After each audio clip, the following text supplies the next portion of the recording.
O convite de Jesus é para sermos seus imitadores, e o discipulado é uma ferramenta importantíssima nesse processo. Nessa série, nós estamos trabalhando justamente isso, como um ajuda o outro a crescer em conhecer a Deus e viver para a sua glória. Acompanhe conosco. E hoje nós vamos dar continuidade, então, falando sobre acolher, né, sobre hospitalidade, né, sobre como isso deve acontecer no contexto de igreja. Não sei se você quer fazer alguma consideração inicial antes da gente partir para o assunto. Foi bem significativo o nosso primeiro episódio, né? Acolher é algo muito importante, né? Importante na visão cristã, é, teológica, vamos dizer assim, porque nós fomos acolhidos. Então tudo Uhum, começa com essa compreensão de que a gente foi acolhido. O acolhimento partiu do ponto de vista de imaginar que Deus acolhe um inimigo, uhum, né? Nós éramos inimigos de Deus e, portanto, imaginar Deus acolhendo o inimigo, uma pessoa acolhendo o inimigo é algo que não é tão fácil de harmonizar, né? Mas é algo que é verdade. Nós éramos sim. inimigos de Deus e o Senhor me acolheu mesmo sendo quem nós éramos. E essa ideia, por vezes, ela não se torna tão prática no nosso meio, porque quando a gente pensa em acolhimento, geralmente nós pensamos em acolher pessoas que têm o mesmo gosto que eu, gostam das mesmas coisas, ou de alguma forma eu estou ligado àquela Uhum, pessoa e tal. E poucas vezes nós temos tanta facilidade de acolher pessoas diferentes, distintas de nós, né? Que têm gostos diferentes de nós, uhum, formas de pensar diferentes de nós, estilos de vida diferentes de nós. Então, acolher faz parte da essência de quem nós somos em Cristo, né? sim, E, sim, acho que como abertura e pano de fundo, pensar sobre isso é algo muito importante. sim. É bem interessante o que o autor aqui ele fala no livro também. Ele começa falando um exemplo, uma experiência pessoal que ele teve no ministério, né? Em uma igreja que ele pastoreava, e ele comenta que ele estava pregando ali um dia em Tiago, capítulo 2, falando sobre o pecado da parcialidade, falando sobre o preconceito, né? Ele começa a fazer uma série de perguntas para aquela igreja ali, né? Ali é mais num contexto o que ele cita ele é mais no contexto racial, né, que era um problema maior ali naquela comunidade, né? Ele Uhum. fala que ali no bairro, né, onde a igreja estava inserida, era um bairro mais diversificado nesse contexto mais racial e tal. E só que a maioria da igreja era de pessoas brancas, né? Ele começa perguntando é, se aqueles irmãos se eles queriam ver a igreja crescendo, o prédio ali lotado de pessoas, né? E quem sabe realizar trabalhos em outros, até mesmo em outros lugares. E ele cita, ele comenta, né, que quando ele pergunta isso, ele ouve ali vários améns, ali as pessoas animadas. E ele continua fazendo algumas perguntas. A próxima pergunta que ele faz é se uma parcela ali daquelas pessoas não fossem de pessoas brancas, né? E ele fala que depois que ele faz aquela pergunta, ele vê alguns ali meio que aplaudindo, outros torcendo o nariz. Ele fala até que teve uma pessoa que, inclusive, se levantou e foi embora na hora do Uhum. culto, né? E Uhum. ele vai fazendo uma série de perguntas, né? Ele vai apertando ali. E a última pergunta eu achei bem interessante que ele faz é o seguinte. Ele diz assim, ele pergunta, né? Nós queremos de fato crescer como igreja ou apenas queremos mais pessoas parecidas conosco que tenham os mesmos interesses, opiniões e sejam da mesma casta? Né, que foi o que inclusive você falou aí na introdução, né? Uhum. Às vezes nós queremos, e é mais fácil, de fato, né?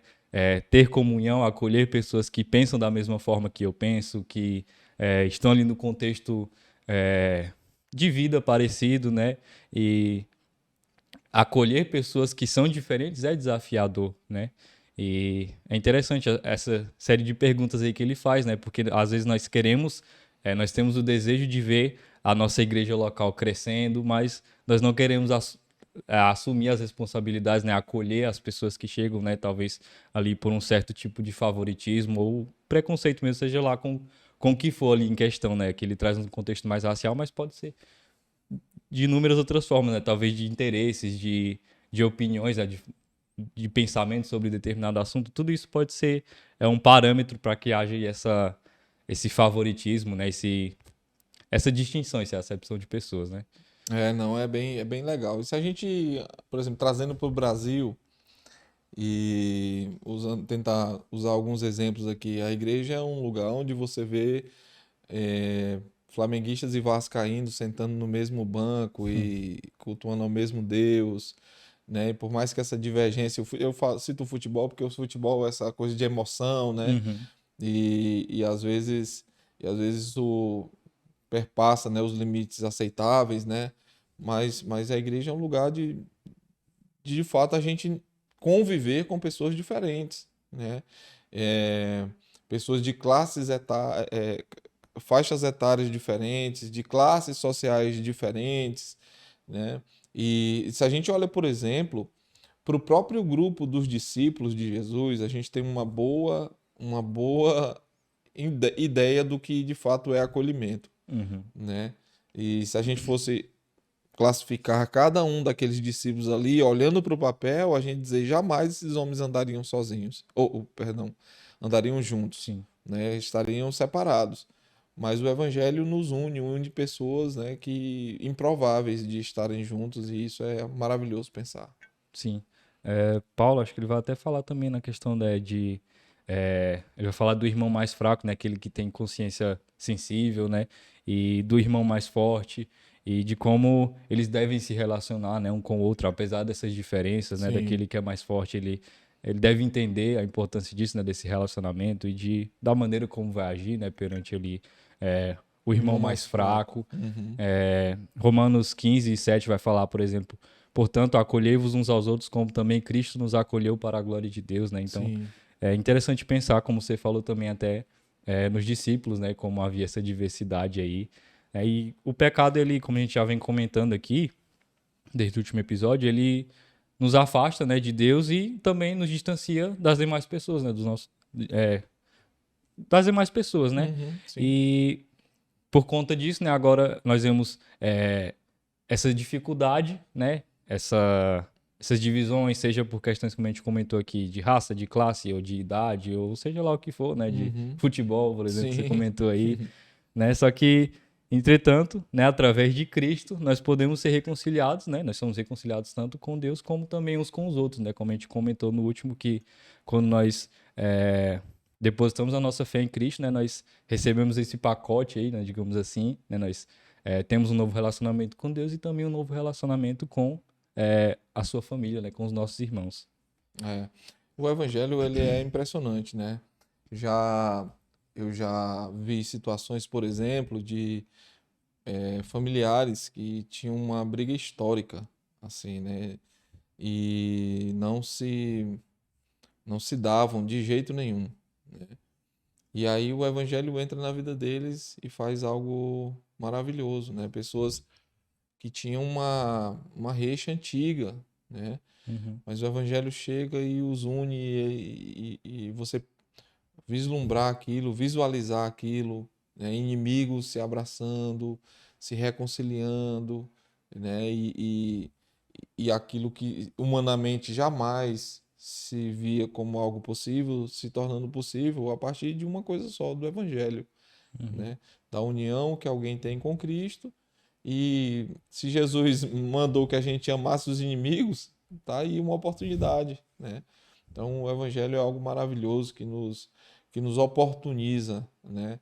Essa união com Cristo, mas também a união com as pessoas. Nós precisamos aplicar, né, o evangelho a esse problema, né, dessas divisões, né, e sermos guiados, né, por essa cosmovisão, né, aquilo que o próprio Cristo nos ensina, né, que nós vemos na sua palavra. É, e um outro ponto aqui, que o autor traz também no livro, é que nós precisamos ser reconhecidos por agir em amor e não com parcialidade, né? Porque acho que a gente até comentou, não lembro, mas a fé em Cristo e o favoritismo, eles não são compatíveis, né? Assim Uhum. como a gente comentou no último episódio que a fé em Cristo e o individualismo, eles não são coisas compatíveis, esse favoritismo, né, ou essa certo tipo de preconceitos não são compatíveis, né? Como a gente comentou aqui, nós vemos nos próprios discípulos, né? Como havia uma diversidade ali, né? E como Cristo ele olha o coração, né? E não questões, quem sabe ali externas de personalidade, né? Enfim, né? Nós somos tentados a ser parciais, né? Baseado em questões de aparência, às vezes de idade, ou seja lá do que for, né?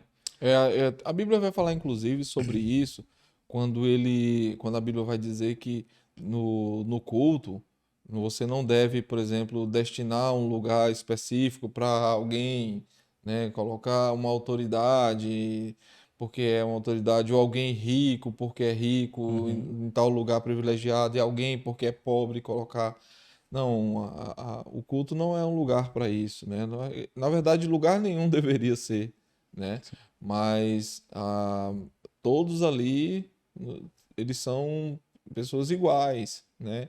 Independente da sua raça, da sua condição social, né? Do que for, né? E então devem ser tratados como iguais. A igreja não é um lugar para ter essa ideia de castas, né? Uhum. De alguém ser mais importante do que o outro e ser tratado com privilégios a despeito de outros, porque alguém não tem isso ou aquilo, né? Sim, Nós somos chamados para acolher igualmente todas as pessoas. sim.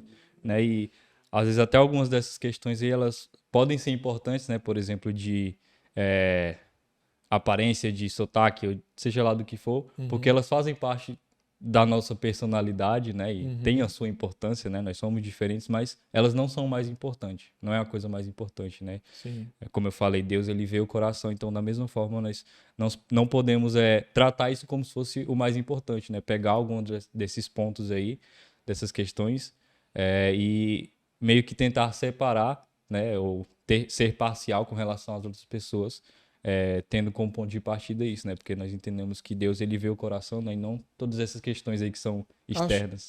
O grande desafio, Gustavo, é a gente passar da teoria para a prática, né?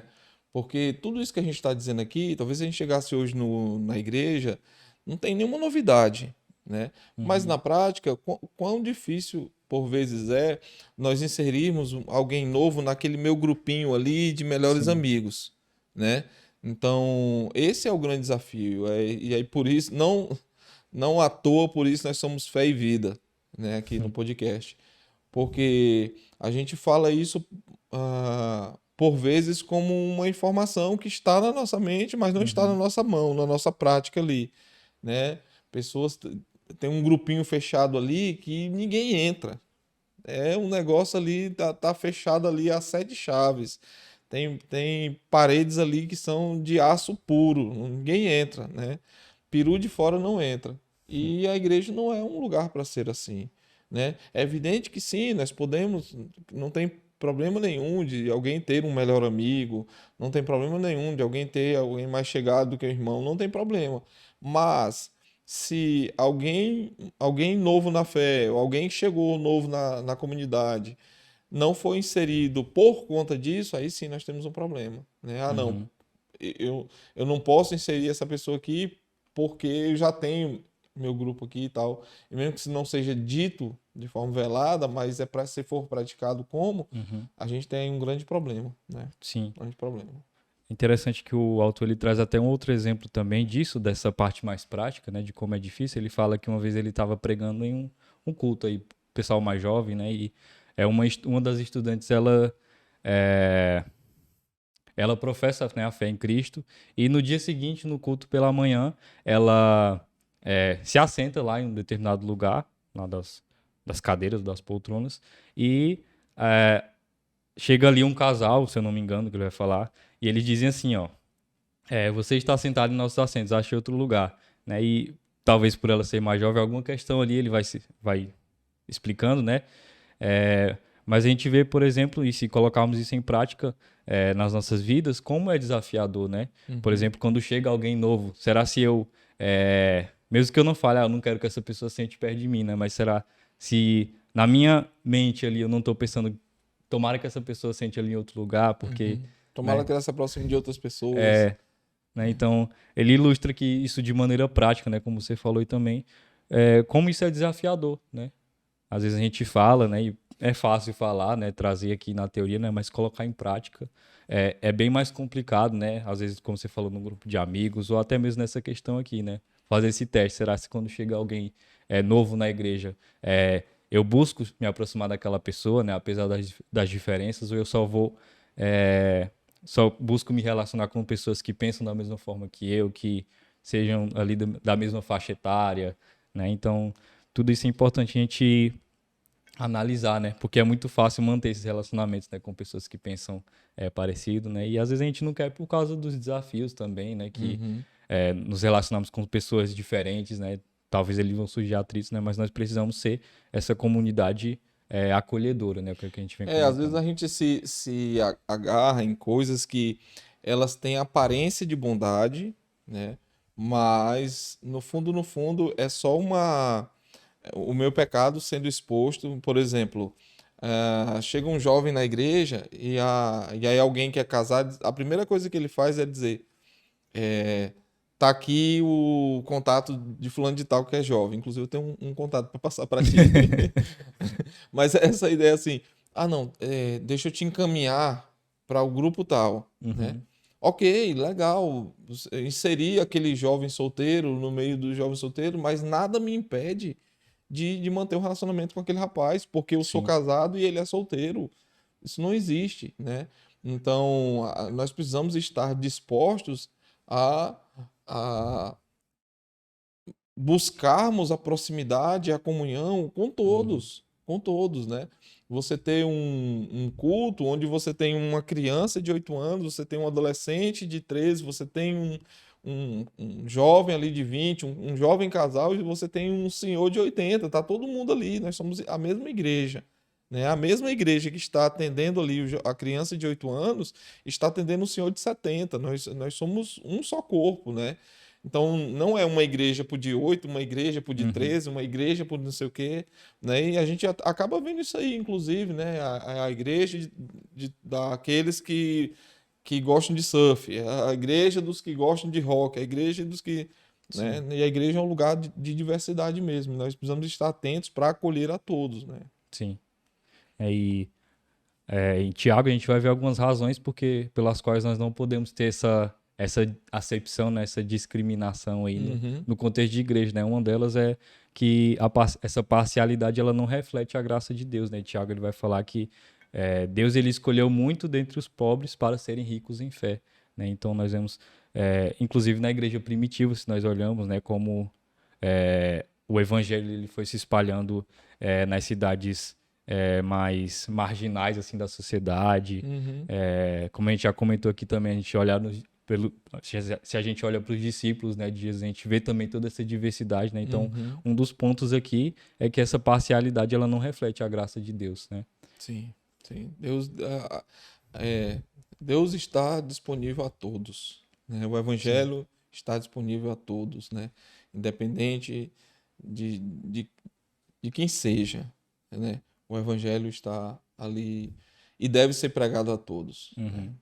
Sim, né? E outra coisa também é que essa parcialidade ela não reflete o reino de Deus, né? E nós vemos como o reino de Deus é tudo meio que parece ao contrário, né? Nós vemos que é, deixa eu lembrar aqui de algum exemplo, mas Você tem as autoridades, mas isso, você tem o escravo, né? isso. Biblicamente, né? Você tem alguém que tem uma alta patente, mas você tem que ter um Uhum. escravo. Você tem o, o político, mas você tem Sim, o dono de uma mercearia. Então você está ali. Existem todos os tipos éticos ali, né? sim. Por exemplo, de maneira prática, como nós, sei lá, uma pessoa que tem menos condições financeiras, né, que não tem uma certa educação formal, uma formação superior, mas que é maduro na fé, ensinando uma pessoa que tem um ensino mais formal, que tem um trabalho que é mais bem remunerado, né? A gente vê como é interessante nessa dinâmica aí do reino de Deus, né, como essas pessoas diferentes, né, de contextos diferentes, mas que são unidas, né, pelo Evangelho por meio de Cristo. Isso é muito significativo você imaginar. Eu visitei uma igreja, até que já acho que já comentei isso aqui no podcast mesmo. Eu visitei uma igreja e me chamou muita atenção a forma como um homem recebia é, ali no estacionamento, ele recebia as pessoas, né? E era muito significativo mesmo a forma como ele recebia, a alegria que ele estava recebendo ali, indicando onde os carros deveriam ficar, né? E ele vestido num colete ali e tal, e servindo com muito amor. E depois eu comentei com alguém, disse, cara, como foi impactante ver aquele irmão servindo ali, a alegria dele e tal. E aí essa pessoa perguntou para mim, chuta aí o que você acha que ele é, né? E aí, assim, Eu digo, não sei, tem tantas opções aqui, né? Ele disse assim, ele é juiz, né? E naquela hora ali não era o juiz fulano de tal, era o irmão em Cristo que estava ali servindo como lá no trânsito, né? Sim, Então a beleza da igreja, né? De você ver alguém que entende o seu chamado, o seu papel ali, independente do que ele é da porta para fora, ali ele é um irmão em Cristo. E ele estava. Era muito impactante a alegria daquele irmão fazendo, seguindo ali, dizendo: olha, estaciona ali e tal. E ele vinha, e Deus abençoe, seja bem-vindo, e que seja um culto proveitoso para você, que você adore a Deus. Era muito significativa a forma como ele fazia aquilo, né? Então, é bem por aí que eu acredito que nós devemos ah, ser e fazer na igreja, né? sim. Né? E Tiago fala também, um outro ponto, é, sobre como essa parcialidade ela não reflete a misericórdia de Deus, né? Ele vai falar que porque o juiz é sem misericórdia para com aquele que não usou de misericórdia, né? E se nós olharmos, né? Ele de Jesus mesmo, das bem-aventuranças, ele vai falar que bem-aventurados os misericordiosos porque alcançarão misericórdia, né? Sim. Então nós vemos um Deus que é misericordioso, né? E que nos ordena a sermos também, né, misericordiosos, a termos essa postura, né, de acolhimento, de não agir com julgamento, né, com relação a todas essas características que às vezes são exteriores, né, mas buscarmos olhar também para o nosso próximo, assim como o Senhor ele enxerga, né, ele olha para o coração e também buscarmos enxergar dessa forma, né, apesar de todas as dificuldades, né, porque o nosso pecado, né, e nós somos tentados às vezes a fazer isso, né, olhar com esse olhar de parcialidade, né, mas nós precisamos ter ter isso em mente, né? Sim. Que Deus ele nos olha com misericórdia e também nós devemos fazer da mesma forma com o nosso próximo. Quando eu era adolescente, lá nos anos 90, eu me lembro de um culto de jovens em que o nosso líder pediu para um amigo se vestir de morador de rua. E como ele não era uma pessoa da igreja e não era conhecido de todos ali, foi fácil, né? Ele não ser identificado, né? Então ele se vestiu como um morador de rua e o culto começou e ele entrou na igreja e começou a sentar em alguns lugares. Ele sentava e você via alguém se afastando e tal, e ele foi mudando de lugar, foi mudando de lugar, foi mudando de lugar, até que começou a hora da mensagem. Uhum. E quando começou a hora da mensagem, então o nosso líder de jovens naquela época, ele pede, cita o nome da pessoa, eu gostaria de chamar fulano de tal aqui. E aí ele vem e ele começa a tirar então a roupa e ele diz assim, olha, aqui é o meu colega de trabalho, fulano de tal. Então hoje nós queríamos pensar um pouco mais justamente sobre acolhimento, sobre a misericórdia, né, sobre graça, sobre será que nós não estamos sendo um clubinho. E aquilo foi meio que um tapa na cara assim de muitos de nós ali. Na verdade, acredito eu de todos nós, né? Mesmo aqueles que não, pessoas que ele não sentou próximo, né? Mas que ficamos impactados naquele dia, né? Então é algo para a gente pensar realmente, porque a nossa crença precisa passar da teoria para a prática, né? Sim.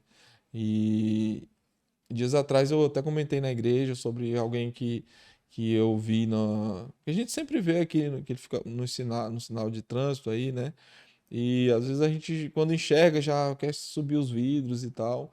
E um dia o Senhor me encorajou a falar com ele e dizer que Jesus amava ele, né? E foi tão impactante a reação dele ali, que ele ficou assim meio, já estava tão acostumado a receber só nãos e nãos e ouvir que Jesus o amava, né? Então a gente precisa passar do discurso para a prática, né, Sim. na nossa vida. A graça de Cristo nas nossas vidas tem que produzir, né, isso. Uhum, Deve produzir como resultado de nós nos tornarmos um povo acolhedor, né? sim, Eu até separei aqui uma citação do livro que ele vai falar: crentes não se assemelham uns com os outros apenas no aspecto da criação, apenas por serem a imago Dei, a imagem de Deus. E também não somos apenas um em Adão, todos pecadores. Essas características são ambas verdadeiras, mas como cristãos, somos um em Cristo. Nós somos os que estavam longe, mas que foram aproximados mediante o sangue de Cristo. amém. Então, dessa forma que nós devemos pensar, né, que nós estávamos distantes de Deus, né, e agora, mediante o sangue de Cristo, nós somos aproximados, e é dessa forma que nós devemos olhar para o nosso irmão também, né? não não fazendo essas distinções, né, com todas essas questões externas, né, mas enxergando cada um também como salvo em Cristo, né, e como irmãos em Cristo. Se a gente olha pelas lentes do Evangelho, é impossível que a gente continue sendo a mesma pessoa, tendo as mesmas atitudes. Sim. Se nós continuamos, é porque nós estamos olhando com outros olhos, por outra ótica. Pela ótica do Evangelho, é impossível que alguém continue tendo atitudes de desprezo ou de deixar de lado, né? De não dar a devida atenção. É impossível. Sim. Mas se nós olhamos pelos olhos do Evangelho, com certeza nós faremos a coisa certa. Acredito que é isso. Você tem mais algum comentário? Não, eu estou satisfeito com aquilo que a gente conversou. Fica mesmo esse desafio para todos nós, né? Não, acho que uma das coisas que a gente sempre fala aqui, não podemos deixar de falar, é que o fato de nós estarmos conversando sobre isso não nos coloca num patamar acima, como se a gente fosse melhor ou certinho, ou se isso fosse perfeito, né? É um desafio para todos nós, né? Então, Sim. é um desafio para todos nós, né? Olharmos pela ótica do Evangelho e isso produzir mudanças em nós, né? Sim. E olhar de forma prática é a gente pensar, domingo eu vou chegar na igreja para o culto e eu vou fazer um olhar mais panorâmico, né? Quem está sozinho aqui, né? Quem não está conversando com ninguém ali, às vezes, seja antes do culto começar, ou seja depois do culto, quando o culto termina, né? Não é para fazer isso na hora do culto, porque vai atrapalhar, né? Se tentar conversar na hora do culto, o pastor está pregando, não é o melhor momento para isso. Mas ali antes do culto começar, ou depois do culto, quem está sozinho, né? Como é que eu posso, de alguma forma, me aproximar dessa pessoa, manter um relacionamento inicial ali com ela, aproximação, pegar contato e fazer com que aquela pessoa se sinta notado, acolhido ali, é um grande desafio. Então, de forma prática, eu encorajaria, né, a você, a mim, a nós chegarmos no próximo domingo e olharmos diferente. Sim. Eu vou ler aqui alguns passos também, que inclusive o autor ele traz no livro. Coisas mais práticas, né? Como é o nosso principal objetivo aqui, que é tornar isso prático. Né? Eu vou ler aqui. Reflita com regularidade em como Cristo acolheu você tão gentil e graciosamente. Peça a Deus que sonde seu coração e lhe mostre qual preconceito ou orgulho que há em você. Nos cultos ou reuniões de sua igreja, esteja atento àqueles que estão sozinhos. Considere fazer parte de ministérios envolvidos com hospitalidade e ore para que você, seus pastores e colegas membros de igreja reflitam verdadeiramente o ministério de Jesus, que é amigo dos pecadores. Então, é isso, acredito. Que Deus abençoe sua vida, né? Que nós possamos caminhar nesse sentido de sermos cristãos e uma igreja acolhedora, que enxerga assim como Cristo, olha para o coração, né? E que Deus abençoe você, né? Se você foi abençoado de alguma forma, compartilhe esse vídeo, deixe um comentário também que nós vamos respondê-lo. E é isso, né? Até o próximo episódio. Que Deus abençoe.